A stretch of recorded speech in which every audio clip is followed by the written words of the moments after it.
guys, Mr. Who's Boss here, and this is going to be a video about the iPhone 7. So you all know that I'm not really a massive fan of Apple. I don't really endorse their products, and to be honest, I don't really do many videos on iPhones at all.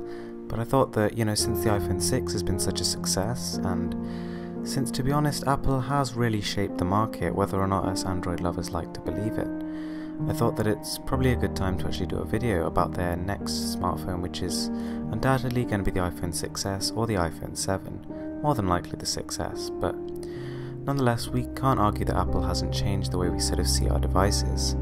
I think that, if the iPhone wasn't introduced when it was, the whole sort of marketplace would be well behind where it is. Who knows if even today we would have smartphones.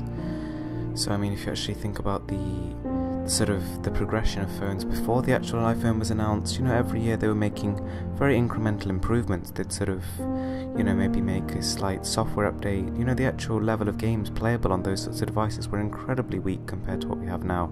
And I think that, it's only since the smartphone market sort of came to be that every year we've been seeing like double the performance, triple the performance, and real leap forwards in terms of technology and the sort of things we can do with our devices. So yeah, this is all because of Apple, I'm not gonna lie. Android has obviously sped up the process in recent years, but I think that it really does boil down to Steve Jobs and the team behind him at the time of the release of the original.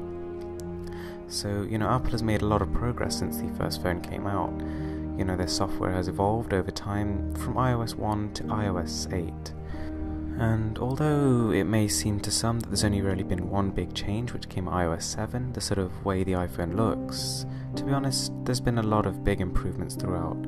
I think that, a lot of the software innovation and stuff has actually come sort of beside the new iPhone releases. I would say that, to be honest, they've actually added useful features at every single stage of the iPhone sort of cycle. So, I mean, probably the first time the screen size has really taken a big step forward is with the iPhone 6 and the iPhone 6 Plus, which have recently been released, and, they've sold amazingly. I think that on launch day there were some iPhone 6s selling for over £1,000 on eBay, just because, these avid Apple fans really wanted to get their hands on them, and that was the only way. So the iPhone 7 is something that I have really high hopes for. I think that, just looking at what they've done with the Apple iPad Air 2, they really can make a thin device. Apple really know what they're doing here in terms of engineering. Somehow with the iPad Air we thought it was impossibly thin, and yet they managed to literally double the performance, increase the GPU performance by about 40%, and still make it slimmer. I really don't know how they do it, but it's a feat of engineering. Now in the next iPhone, I don't want to see a higher resolution display. I don't want to see, lots of gimmicky new features. I don't want to see enhanced fingerprint sensor control and that kind of thing. The things I really want to see here are, number one, waterproofing. I think that that's something that, a lot of the iPhone family is missing, and they really do, you feel it when you switch from an Android to an iOS device, because it's a really good feature. I think that the camera lens really needs to actually take a step up in terms of size. There's only so far that many megapixels can go before they start to become limited by the size and quality of the sensor. On top of that, I think Apple should really actually up their speaker quality. Considering the iPhone and the iPod sort of line is basically their trademark and their whole flagship music listening device line, I think that they should really pay more attention to how music sounds. I think that they should build in a real top-notch equalizer, probably a digital amp as well, to improve the sound quality to its optimal level.